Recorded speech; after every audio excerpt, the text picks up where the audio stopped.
Making your own D&D dungeon is so simple that I'm going to explain how to do it and then do it all in about 10 minutes and in one take.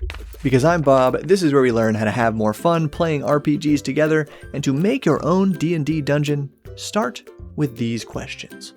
What is this place? How big is it? Who or what lives here, and why should adventurers explore it? Then, to quickly answer those questions, you just need to use some random tables that I made with my friends. And sure, it might seem a little weird, but random tables can give you the foundation of an awesome dungeon in minutes. Then, if you want, you can spend hours and hours adding more and more layers of detail that your players probably won't care about, but if you had fun making it, then it's all good. And I'm going to show you every table you need here, but if you want to check out this awesome book that we put them in, link below.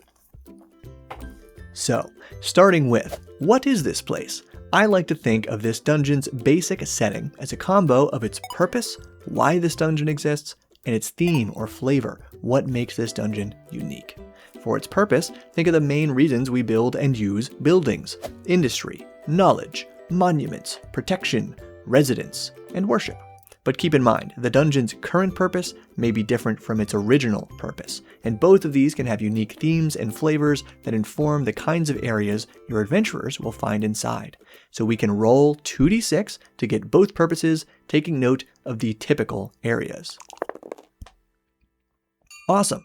And seriously, you could go any direction with theme and flavor. That's why if you're a DM like me who would spend way too long overthinking these decisions, random tables save the day. So roll 2d20 and 2d8, noting each theme's categories, which will be very helpful later. And we're good to go. Next, how big is it? Specifically, how many areas does this dungeon offer to the players? Because you can randomly determine the size. However, it's more important to consider the style of play that you know or believe your players will enjoy the most. If they love exploration and D&D's promise of underground worlds to scour for treasure at your own peril, then you'll want to make your dungeon very big and even connect multiple dungeons together. There's more to it, but that's how you set up to capture the wonder of exploration.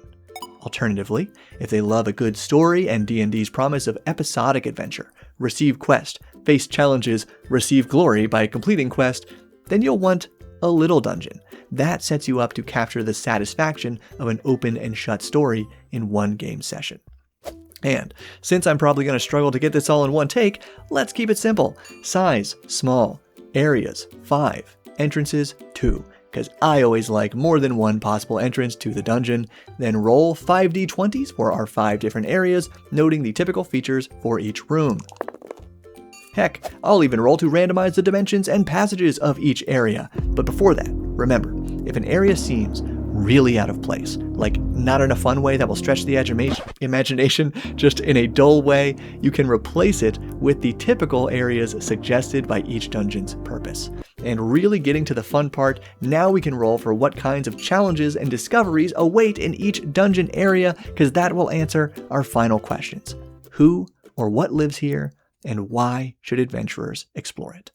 But first, know that these monsters, traps, and everything else are in the same book that I made with my friends, Delve: How to Build and Survive Deadly Dungeons. It's got over 40 original D&D monsters, magic items, traps, hazards, plus a few riddles and puzzles, and 12 ready-to-play dungeons if you want fully fleshed out examples.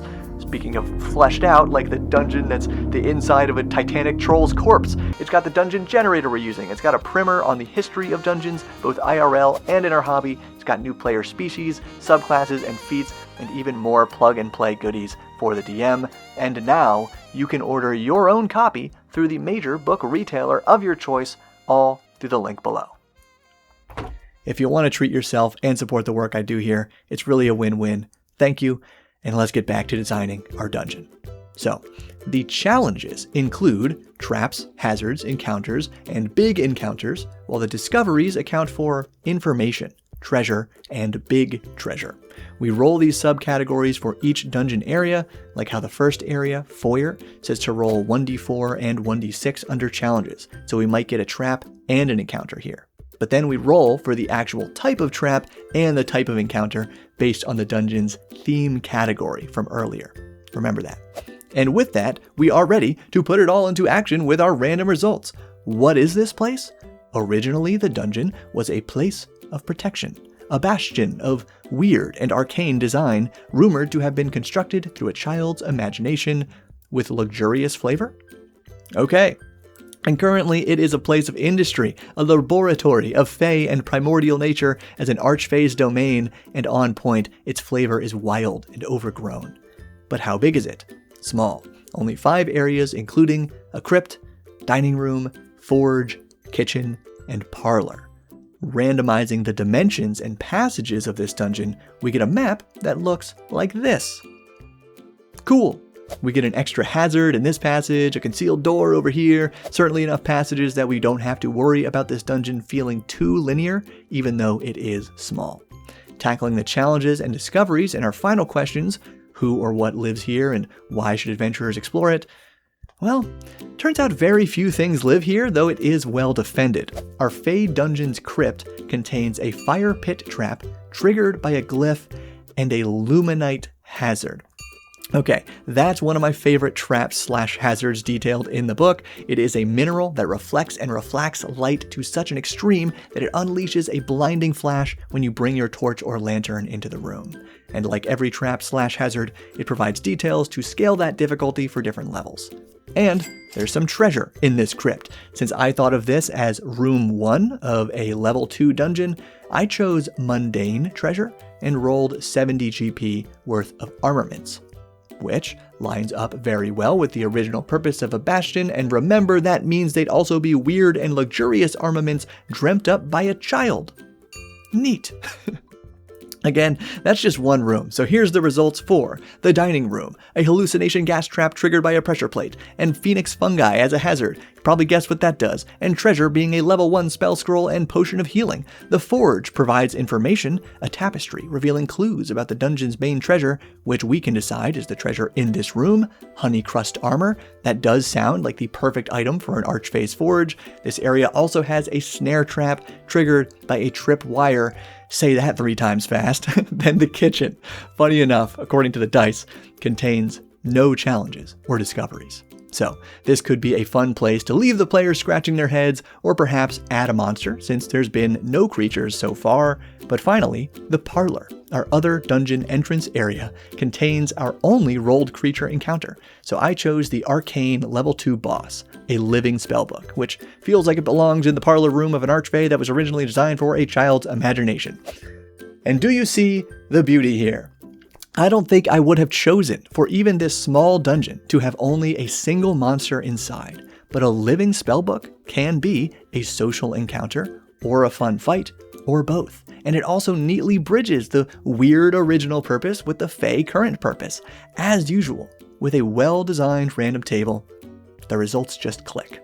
All that's missing is a cool name for this dungeon, which we can easily pull together from these pieces. The laboratory of the living spellbook, the luxurious bastion of insert a random child's name here, easily enough material for a fun session of gameplay, and for any other stray details, the book has you covered. Or remember, you can always call on a player in the moment. This approach to dungeon design is also an approach to game mastery. It gamifies the process, making it fun and often faster for my fellow overthinkers, so maybe check out this video on randomly rolling an entire fantasy world in 10 minutes, or get all the amazing stuff from Delve, linked below. Thank you to my Patreon supporters and YouTube members for their direct support, and keep building. That wasn't too bad of one take.